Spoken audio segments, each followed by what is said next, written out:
Welcome to the Inner Circle Boardroom's Backstage Pass. If this is your very first time here, a very big and warm welcome to you. My name's Kay Chohan. This is a platform where you'll find me in conversation with investors and boards.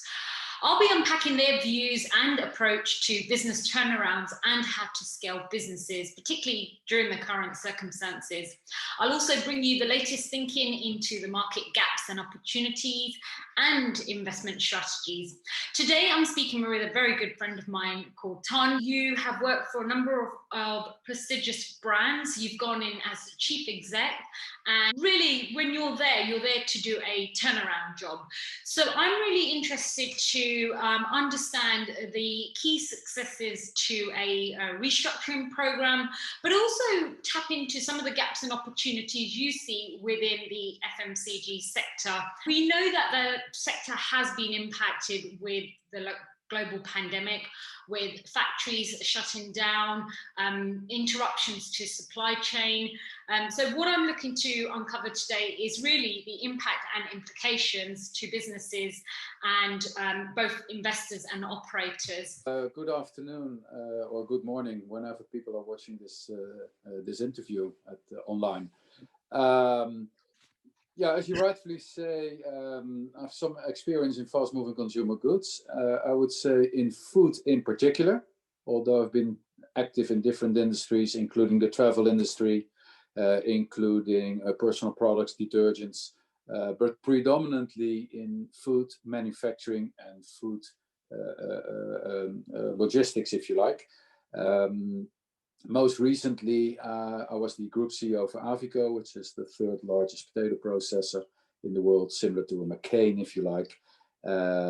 Probably within the UK, the most known company I've had a stint for was Brakes, Food Logistics, where I've been the interim CEO for 14 months a few years ago. Yeah, well, food distribution and food logistics at the moment is obviously at the forefront of everyone's thoughts because of COVID and all the implications, as well as now Brexit. Let's start off with talking about fundamentally the operating model. You've worked with a number of organisations. I know that you're investor and chairman to a beef company, which is based in Scotland. You guys have had to change your operating model in terms of diversification. So you understand very closely some of the challenges around looking at both from an operational standpoint, but also the diversification of getting new clientele and staying operationally or profitable, should I say. Just for the sake of our audience, talk about some of those challenges and how you guys shifted your operating model and what were you seeing at the time of lockdown versus where you are right now at the moment? Yeah, I think that's a fantastic case to spend some time on. So this is a medium-sized company, roughly 70 million turnover, high quality beef. It's the largest independent slaughterhouse of Aberdeen Angus quality beef in Scotland. And the vast majority of the product is sold towards out-of-home food service, high-end restaurants, if you like, distributed either via the London meat market or via exports directly into areas such as Monaco and Japan and South Korea. I would say that roughly 80% of the product customer mix were out-of-home customers buying hindquarters. If you kill an animal, it has to forequarters for hindquarters, obviously, and you have the high quality product from the hindquarters, like the steaks, the rump steaks, the fillets, and so on and so forth. Whereas the forequarters often turn into mincemeat and hamburgers or the added value products that consumers mainly buy from retail. So our business was primarily focused on hindquarters, high-end food service customers. Because of COVID and the change of consumer behavior, we have seen that there is a shift from the channel where people tend to consume. So rather going to a restaurant, because the restaurants were closed, if you like, they would go to retail and buy products to cook at home. So our customer mix has shifted from wholesale out of home towards retail. And in general, that has a negative effect on your margin because of the purchase power of the large retailers, if you like. Not unnatural, but it is what it is. At the same time, as soon as consumers start buying products at retail, these become products that are relatively easy to prepare because they are no professionals, they're home cooks, if you like. And these are products they would like to stock in their fridge because not just loo paper and products like that have been stocked, but also minced meat, as an example. That meant that we also saw a change and a shift in product mix from steaks towards mince, if you like, from a focus on hindquarters to a focus of forequarters. Also there, unfortunately, a negative impact on your bottom line because the margin on mincemeat and hamburgers is far lower than on high quality steaks. So there was a double whammy. Because of some support, obviously, from the government, among others, we have had a little bit of time to shift the model, which now means that far more of our product is sold directly towards consumers via retail. It's a different product mix, as I've explained earlier, but also a far lower volume. So in order to get the balance right, we probably had to decrease our volume with about 25 to 30%, which is actually the number of animals entering your slaughterhouse and be killed and butchered at a later stage. So the business is now smaller in terms of volume, but in terms of profitability, which is marginal in this particular business, it's a commodity after all, we're kind of back now to pre-COVID, to a pre-COVID situation. But the business looks completely different. It's smaller. That means we have less employees on site, which is needed because of all the COVID measures that we've taken. You have, there's certain distance, temperature issues. There's all sort of practical and operational issues that have been taken, as well as the marginal kilos that you would sell by slaughter more cattle.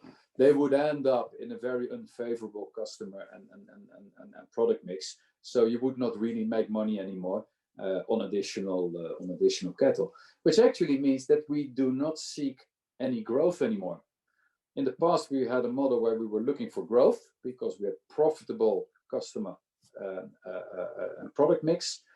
Now we have a situation where we actually manage the status quo, where we don't want to grow more volume because the more we do, the less profitable we would become. So a clearly different business from a year ago.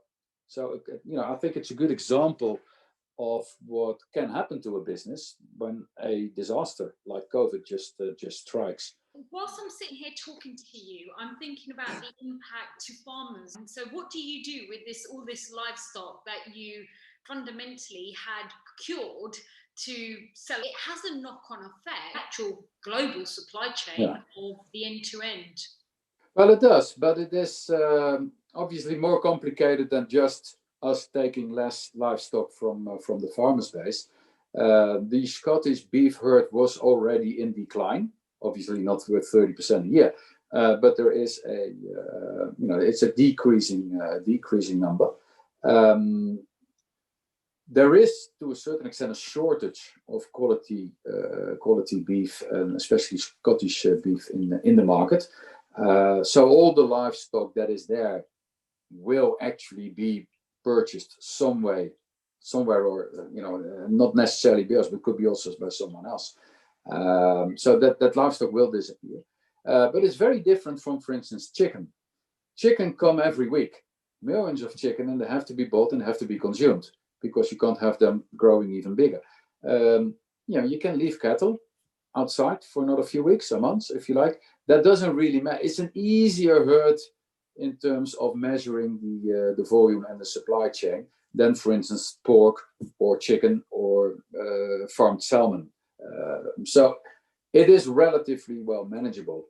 But where it really becomes interesting is the fact that UK beef, or British beef, if you like, does compete, for instance, with European beef that is imported from Ireland.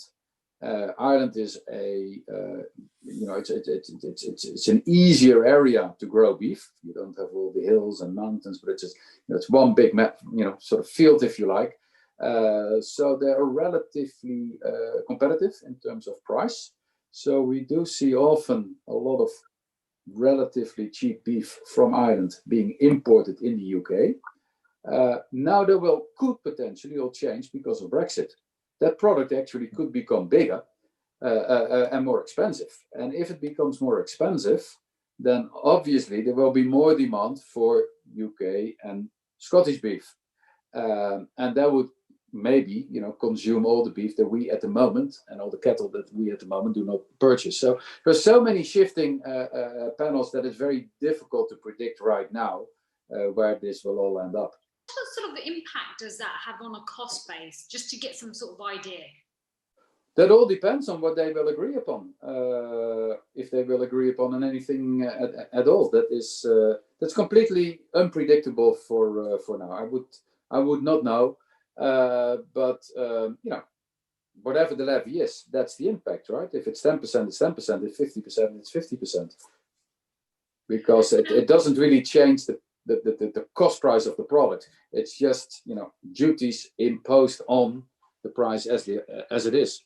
So for these type of businesses looking to survive, what areas from a cost base would you be looking at apart from headcount? Well, for us it was mainly headcount, but we also have taken out some management layers. Easier now because of the volume being smaller as well, so it's slightly easier to handle. But this is a relatively small company, 200 employees, if you like. So a management team that is very, very close to the business, very close to the operations, and therefore they were also able, to take decisions very, very quickly. Small shareholders base as well, only 4 shareholders, so it's relatively easy to manage. If it's a larger setup and a larger structure, of course, you will start looking at, taking out jobs, basically. A lot of jobs in this industry are people coming from abroad, Central and Eastern Europe in particular, simply because people in Britain lack the skills, for this particular industry, or lack the desire to work in the industry. Don't underestimate the skills you need to be a really skillful butcher. You have to really, experience years of work to become a master butcher. It's not that easy. So it's a really high skilled job. But nonetheless, people could obviously learn and develop those skills here as well. But there's not necessarily the desire to work in that particular environment. So we heavily rely on workers from the continent. And obviously Brexit will have an impact on the number of people that will come over here to do those type of jobs. So I think in the end, if a business like ourselves will continue in a way that we continue sort of with 70% of our volume, it will probably work out quite nicely, because all the other trends would also support a lower volume. Beef is also a relatively expensive product, food on the table, if you like. Pork is cheaper, chicken is cheaper, non-meat options often are cheaper. So there might be, with potentially 3 million unemployed people in the UK, there might be less purchase power anyhow. So I think the consumption, if you like, of a relatively expensive product as high quality beef will probably be under pressure anyhow. We're seeing a huge shift right now at the moment in terms of people's behaviours in purchasing, how they consume. That creates a shift in dynamics around what you produce and in terms of supply chain. If we take, for instance, people are spending more time at home, so where they would normally go out, eat at restaurants or have lunch at fast food takeaway or in their local canteen, that no longer currently, it does exist, but it's been reduced to nearly nil at one point. What complications does that create when you're a business and that's your main revenue stream? Yeah. Well, a couple of things are in play here. First of all, consumer behavior changes after, on average, 66 days. So lockdown has been longer, of course, than 66 days. So people that started to have products sent at their home or have worked from home, as in your example, or started to cook themselves, with products that they would buy from either a retailer or a local farm shop or whatever. They developed a certain behavior. And since they've done that for a period longer than 66 days, lots of these changes are here actually to stay and become permanent.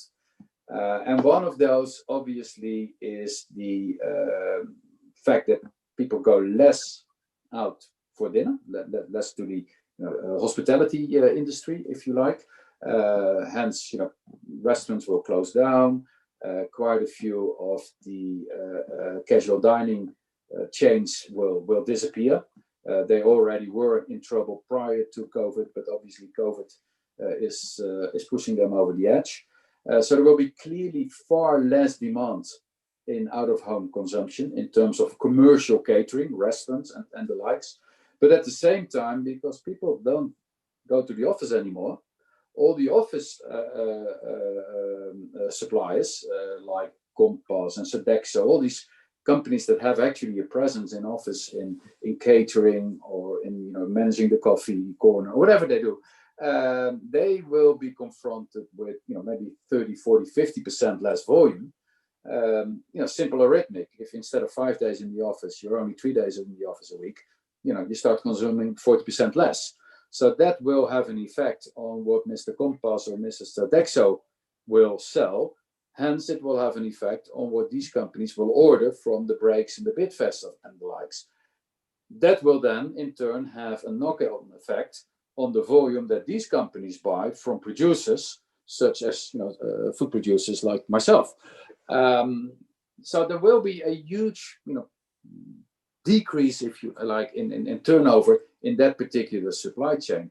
Nonetheless, we all eat the same, roughly, calories. So we will consume them somewhere else. And we will see that. We will see, therefore, that a lot of the home deliveries and the search of small corner stores, that will all continue because we will buy that to consume at home. But it's not just the big companies. It's not just the large food service operators or the large catering companies. It's also the small sandwich stores in London just around the corner. Because, instead of 5 times a week, people come only to pick up twice a week a sandwich, right? So we will see a lot of these little places, little entrepreneurs, unfortunately be forced to close down their doors. And I was in London the other week, and if you walk around, you see already quite a lot of windows and doors closed, and I don't see them opening again. You see some of the chains being desperate. There is this coffee sign-up concept of Pret a Manger, where you get, as a heavy user, you get, for £20, you get all your coffees free for a month, which is a remarkable and, in my opinion, a weird way to attract new customers, because the only people that know that the promotion is on are already Pret consumers anyhow. These are also people that like their coffee, otherwise why would you sign up?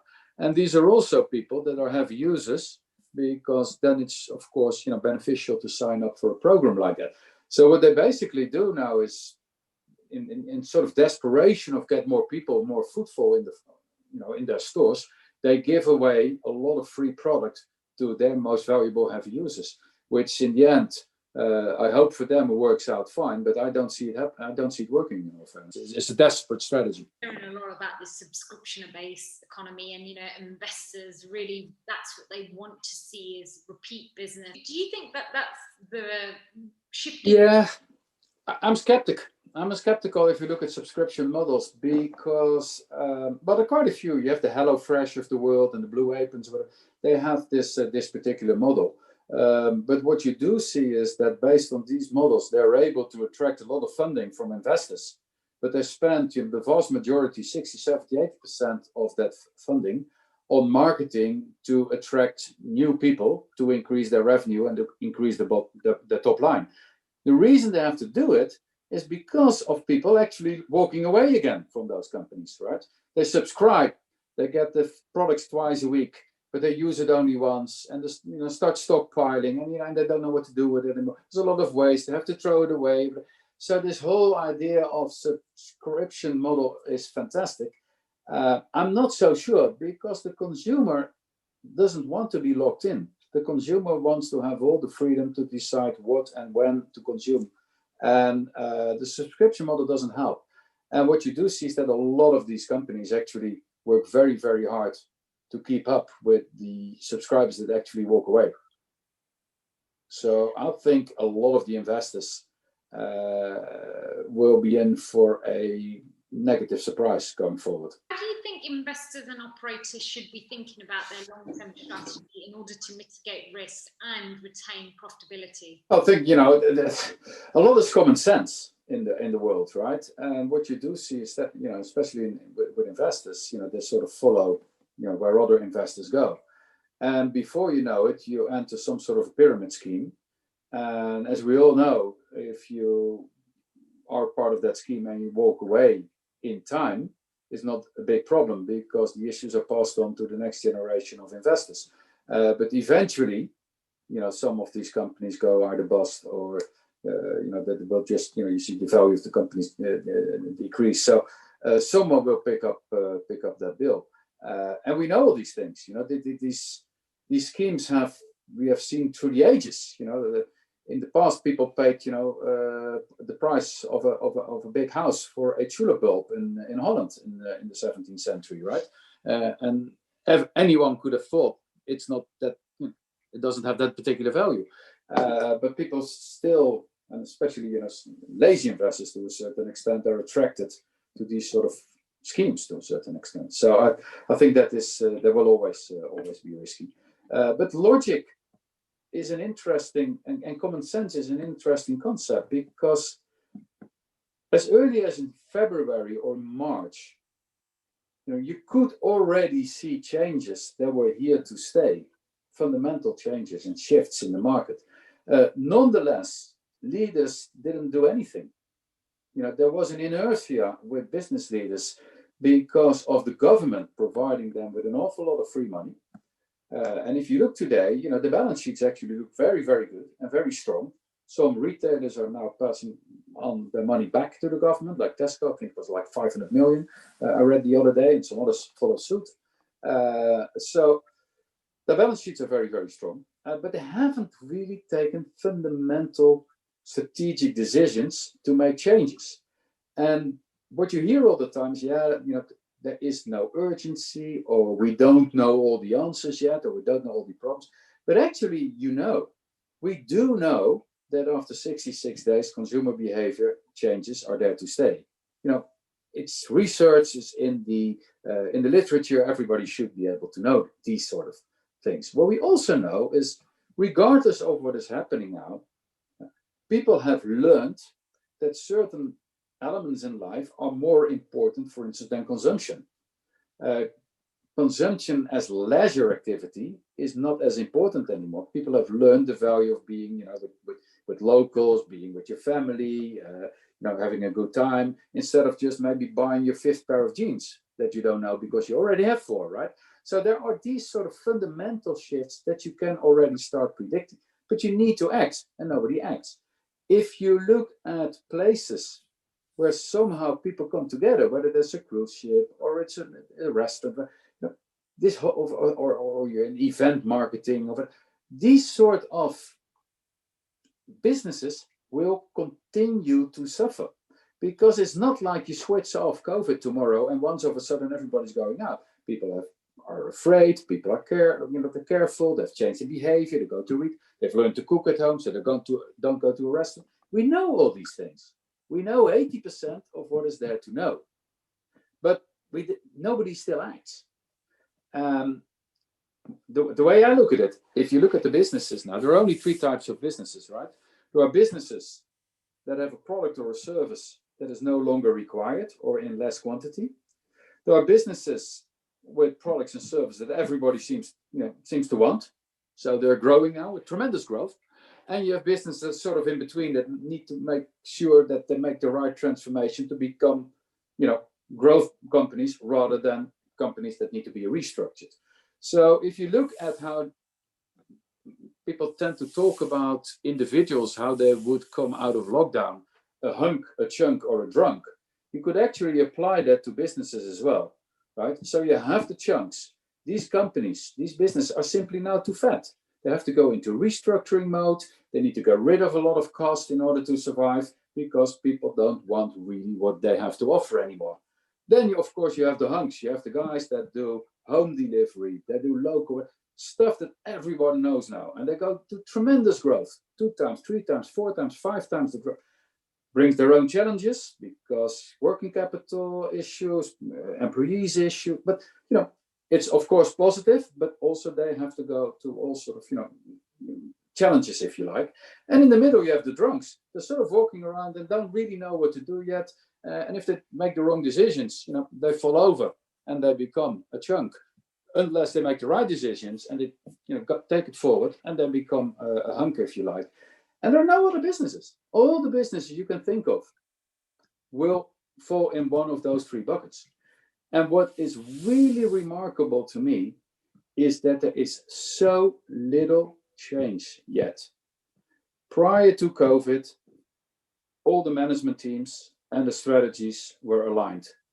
That's normal because the leadership teams were actually executing that particular strategy. Now we know that all the strategies will have to change, or at least have to adjust it.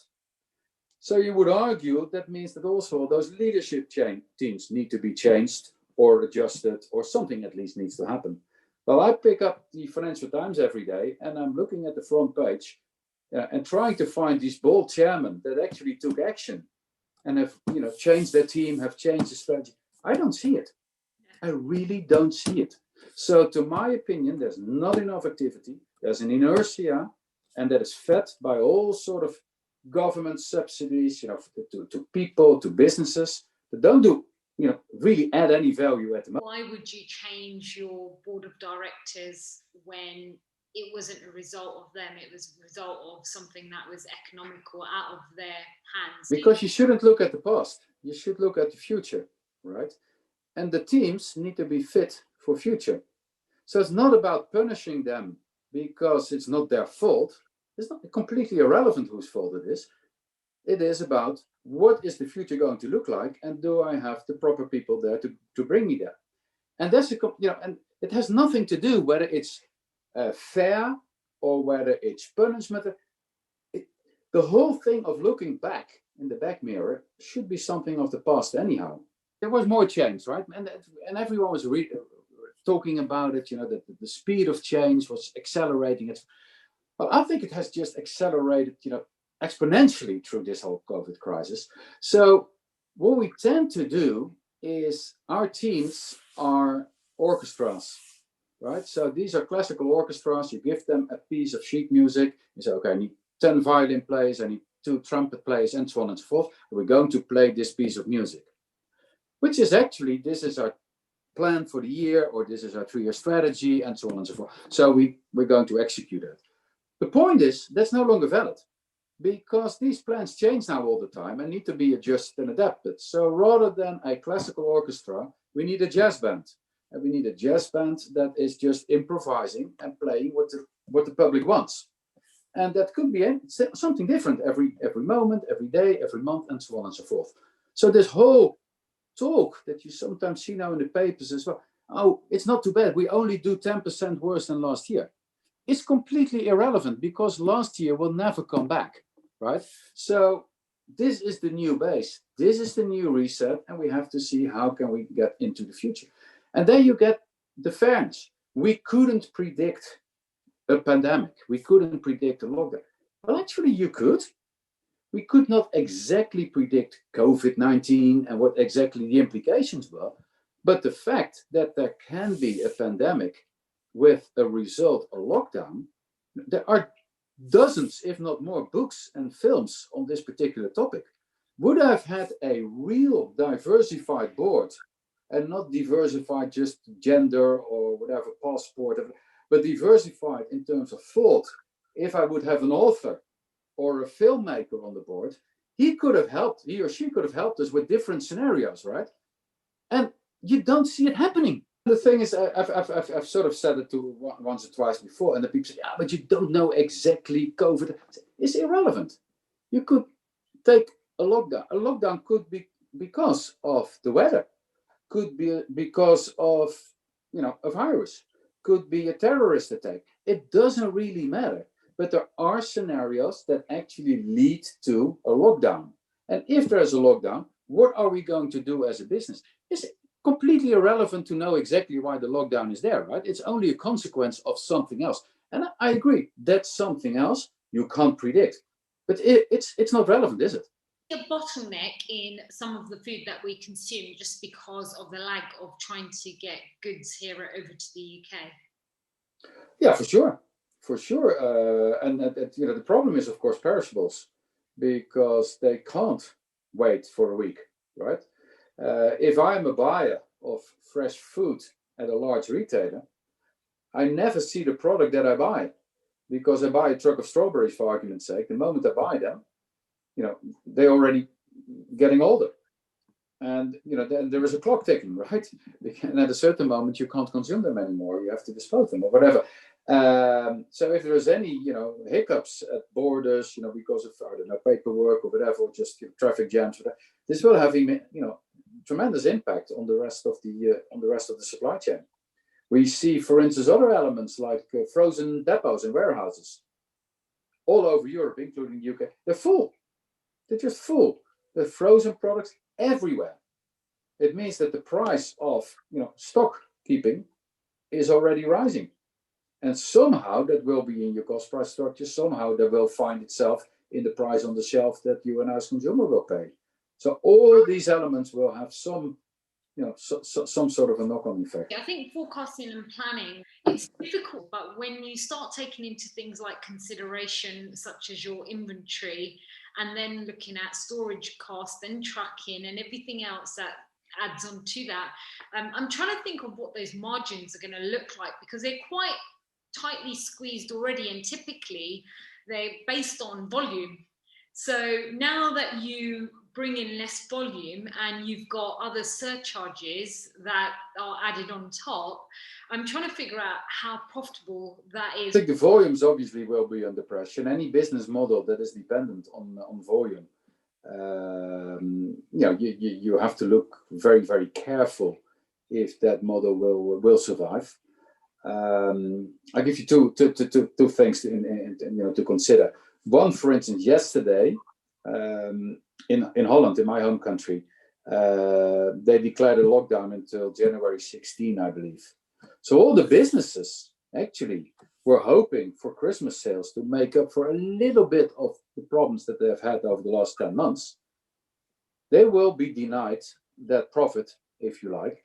But also, they have just been building up stocks leading to Christmas.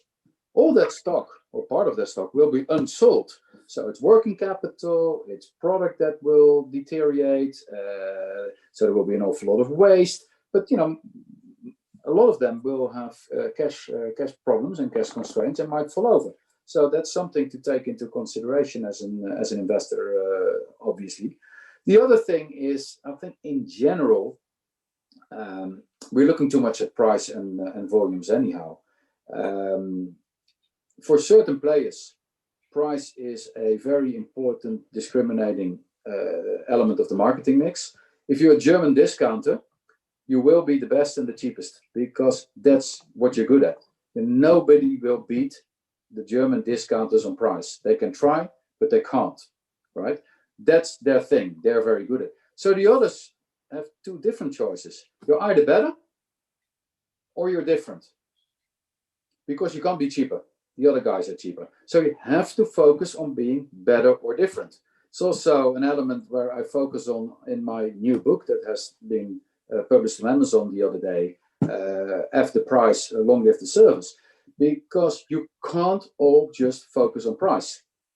You have to start improving your bottom line, especially if your volume drops, as we said earlier. You have to start making more money, and you have to deserve the money. And the only way to deserve the money is being either better or different. There are no other flavors. If you're not better or not different, the only route is being cheaper being cheaper, and you enter the race to the bottom, which is a disaster for your company, which is a disaster in the end for your shareholders. But actually, it's also a disaster for the third world, because by this, entertaining this race to the bottom and entertaining a very low cost price, and just focus on the lower cost price, it does mean that we will start importing more goods from third world countries where there are environmental issues by these activities. There might be labor issues, child labor, all sort of elements that you can think of. And actually, it's our fault, because all we're looking here is at the lowest possible price. To sit there and say we'll have to start producing more locally, is that even effective? Is that sustainable? Is it? Well, it starts with accepting higher prices, because the reason that we import, let's say bacon for argument's sake, from Holland and Denmark is because they're far more efficient and cheaper, right? It's not that we can't raise pigs in the UK. As a matter of fact, we have fantastic farms, we have fantastic breeders. From a animal welfare perspective, the rules and regulations in the UK are among the best in the world. So we have, but it's expensive. And if we focus on price, as we said earlier, that will have an effect of, the cost price structure. And then obviously people say, well, I'm not going to sell that expensive British pork. I'm going to import cheaper pork from, Denmark, for argument's sake. If that happens, of course, there is no incentive in the UK to raise more pigs, right? And that's what has happened over decades. And it's, of course, supermarkets and other big players, that have used their leverage to get those prices down. Consumers, in the end, are more than happy with that, because they like to pay less. Let's face it. I mean, everyone likes to pay a little bit less. But the problem is, it's not without consequences. Mm. And in this particular example, the consequence is that a lot of the food production is sort of, exported, if you like, to other markets, and the EU in particular. So I think there will be more local production in the UK, from an agricultural perspective. That does mean that there will also be more activity in added value towards these products, in terms of cooking them, cutting them, packing them, whatever. So I think there will be more investments in food manufacturing overall in the UK. So I think that is an area of growth. But it also is the same for retail on a more on a more local level. People try, I think, to source their product, what they consume at the family table, at a store just around the corner. So I think you will see much more people going to corner shops, local butcheries, local bakers, and so. And you see that also in the numbers. Butchers, for instance, have increased their sales dramatically over the last few months. If I go to Stockbridge here in Edinburgh, it's all sort of small and quirky shops. There's queues. People are waiting in the queue just to buy the product. Whereas maybe 1 mile or 2 miles further down, there would be a big Tesco and Asda or any of these large stores with a big parking lot where they could go as well. But they don't. They choose now to buy local. So this whole sort of local community area, I think that will also go into a growth mode. But if you then look at the two, both again will have an impact on logistics, transportation, supply chain. Because if I cut it just around the corner, I don't need someone with a truck, right? So it all will have, again, knock-on effects, if you like, on the supply chain. How do you think technology will have a part to play in assisting in some of the gaps that exist today? And how do you think that could create potential solutions? One element of technology that we're all familiar with is ordering products online, because, I would not even call it tech anymore. It's just a different sales channel, because whether you buy on your phone or in a store, to a certain extent, it's the same. You just have your shelf on the phone. But the market still considers, the Amazons of the world tech companies. But that's one area of growth, obviously. And you see now also smaller stores and smaller players moving into that particular area, because I can now, with my local bakery, it's only a mile away from here, I can order my bread and they deliver it on my doorstep. I don't buy milk anymore in the supermarket. Twice a week, there is an electrical van driving to my house, picking up 4 empty glass pints, put 4 new bottles of milk in front of the door, and I pick them up and put them in the fridge, right? So it's local, it's quality, it's good for the environment because the bottles are recycled. It's an electrical van. I don't have to carry these bottles anymore, these big plastic bottles from the supermarket back and forth. The quality is good, so it ticks all the boxes, if you like. So I'm never going to change anymore because that's my new behavior now after 66 days. So these sort of things, but they're supported by technology. It's an electrical van. It's it's an app-based order system, and I pay, of course, electronically with Apple Pay or whatever. So but other areas we will see also a lot of technology and developments and breakthroughs. For instance, fruit picking. If nobody picks the strawberries anymore because of no Romanians or whatever seasonal workers coming to the UK anymore, we still like to eat our strawberries, right? So they need to be picked. So there will be robotics there, further developed to pick the strawberry. It's too expensive now. They're not good enough yet. They squeeze the strawberries, whatever. But needs must. So that will be developed. So in that particular area, I think there will be an awful lot of technology developed to help overcome the problem that we will not have seasonal workers anymore. And in all the fields, you will see these sort of developments. Usually we say that technology will make efficiencies, and yet we're talking about the cost of investing in a robot, but then a robot doesn't take days off, it doesn't call in sick, and you can capture data through it, which is a lot more effective. I'm surprised businesses haven't invested in that in the good times, given the good times that they've just had. Going back to your point about leadership not thinking strategic, had they thought maybe strategically about some of the challenges today? Because today we're looking at factories being closed because the workforce can't be there because someone's tested positive, someone's child's tested positive. It's all about, of course, the investment in the ideas and the execution. For some ideas, it's just too early. Others, it looks nice, but on balance, it doesn't really work out financially. But it's also how people are rewarded and how companies are rewarded, of course. The short term, and that's not new, it's nothing to do with COVID or Brexit or anything. But, in, let's say, the last 10, 20 years, people tend to look more short term. They look at the stock market, people are rewarded, short term. So leaders often are only in office a few years, right? So very few people tend to look 10, 20 years ahead. It really, comes down to ownership, if you like. Family companies that have been a couple of generations within the family, they tend to be, more long-term and invest and be creative. But public companies, not so much. And then, of course, more and more companies are now owned by private equity that often have promised, very high returns to their investors. And these companies, they tend to have them on the books 3, 4, 5 years maximum, and then they're passed on to the next ownership. And in that 3, 4, 5 years, you really want to make these companies more valuable.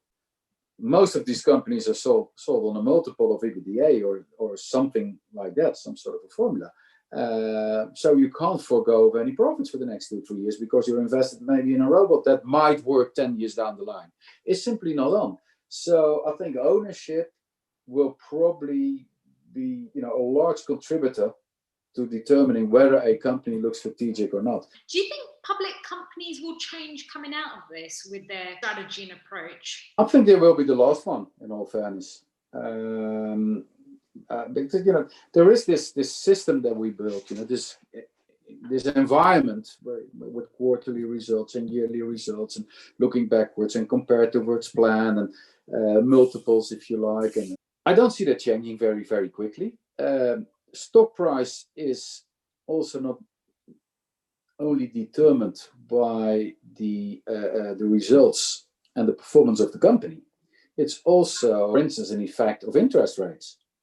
The interest rates are now, of course, very low. They're zero. People have money. That money needs to be used. That needs to have some sort of a return. So if you can't put it in the bank, you start investing, right? And I think a lot of that money, especially the new money that is printed now left, right, and center, will find a home in the stock market because there's not a return to be found anywhere else. I think this is the reason why the stock markets are still performing very, very well.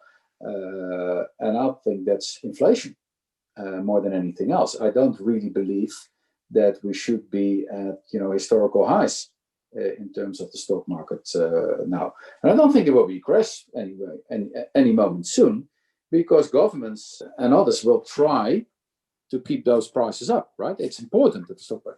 It also helps the economy in the sense that nowadays everyone is a stockholder. The general public, of course, has stock in their pension funds or in the mortgages or whatever. So everyone has more confidence if the stock price and the stock markets are strong. But it's not necessarily because all these companies have tremendous performance. We spoke earlier about tech and maybe future companies. Some of them have never made 1 penny profit. Nonetheless, they have, they're valued at billions, if you like. And some of them actually might be worth it. Some of them in 5 years or 10 years time, you would say, well, even when they were overvalued, you should have bought because they have performed very well. But not all of them. Quite a few actually will implode, I'm sure. This is an issue. But as long as the stock market is performing, I don't think the day-to-day behavior of leaders of that type of companies will change dramatically. And probably they shouldn't even, because they work for their shareholders. The shareholders are happy and they perform if the stock price is high. So what they do is, in terms of their ownership, it's the right thing to do. So I don't say of all these things, they're right or wrong. I just see what's happening, I think. So family-owned companies, with a long-term perspective, will probably be the first to change their processes and their mechanics and the way of looking at the world. Probably just followed by companies that are owned by private funds or private equity or family offices. But I think the public companies will probably be the last to follow. The only way these companies will speed up is if legislation or the media or any outside force will actually determine that they need to do something else. But that's unpredictable. You recently published a book. Tell us a bit about that book and why did you decide to publish a book now? Well, I published a book together with an old colleague of mine from Unilever, who has evolved into a professor of marketing. We've had a conversation about pricing because I think if you look at the UK market, the P of price, if you like, is probably the most important element in the marketing mix of any of the other marketing elements. And if you look in the past, because we both worked in fast-moving consumer goods and for brands and retailers alike on the continent, we always looked up to the UK. We always had study trips to the UK to see what is on the shelf. In the UK, we had these loyalty cards, and we had new product development, and with also convenience and the first ready meals. So all these things started actually in the UK, and we came over to look and actually steal ideas to a certain extent, but at least come over and learn in a very, very positive way. And if you look at UK brands, they have a large global appeal. There is no car brand which is more important, although they don't even make money, like Aston Martin, right? People they love that particular brand. Even if you look at the Union Jack itself, the Union flag is a style icon. You have people in countries 3,000 miles away that wear T-shirts with the flag of this country, right? So it really has this sort of global appeal, and it has always been stylish, innovative, new. Not so much in the last 10 years. And it's all sort of, now price that determines what people are doing. Price, which we don't like because we're marketeers, right? We like, growth and new things and in the end, profitability, right? So it's not that they kind of lost their edge, which we just noticed. Rightfully or wrongfully, there might be all sort of reasons, and anyone could argue why this is the case and this is why we are where we are. But we're also very much aware of the German discounters. And they have grown to almost a market share of 50% in Germany. And we see them growing in Holland, we see them growing, but they never really became strong in the UK. But the last couple of years, they've grown tremendously, and they're now sort of 10%. And I think the reason is that everyone else actually is focusing on price. And they tell the consumer price is important. Well, if you tell me that price is important, I go to the cheapest. So thank you very much for telling me. I go to your competitor. You also tell me I might have taken a little bit too much money out of your pocket the last 10 years because now I'm able to decrease the prices, which I wasn't, before. So I don't think price is a great strategy, unless you're the best. But if you want to win from a price fighter, if you want, in the end, to take market share, defend your market share towards an Aldi or Lidl in that particular case, in food retail, you have to be better or you have to be different because you can't be cheaper. And you have to make their strength, which is price, obsolete by doing other stuff that people like. And that's sort of our plea that, you really focus more on customer service, innovation, new things. And technology is one of the elements that can help you because you know your customer. You have these loyalty cards, you have all the data, you know everything about your customer. It's not really used in that sense. If you took retail, for instance, I thought it was a delight to do some shopping during lockdown because you would go to a shop, you would have to wait outside, but once you were in, there were no people. So the stuff was on the shelf, you could find what you want, and there was no waiting at the checkout. So in the end, the total shopping experience took the same amount of time, but it was actually more pleasant.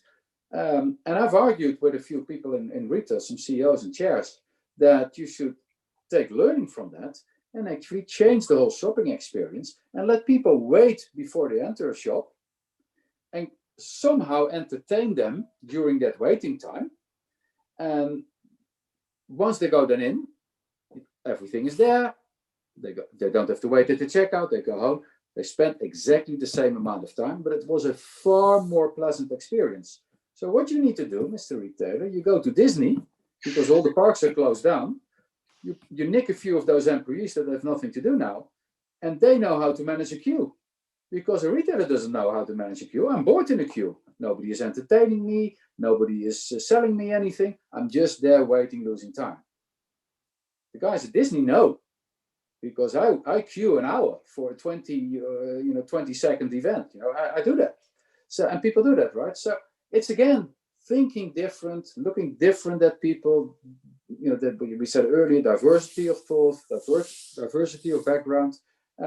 Start hiring people from the leisure industry into retail.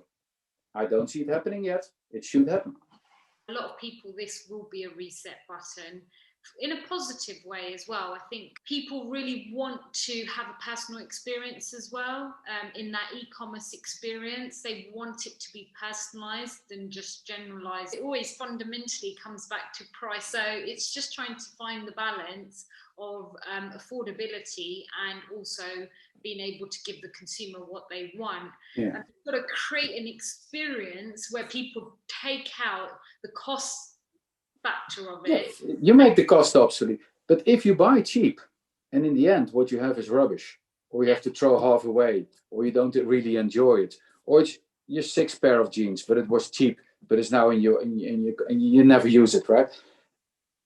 The price doesn't help you anymore. You have a negative experience.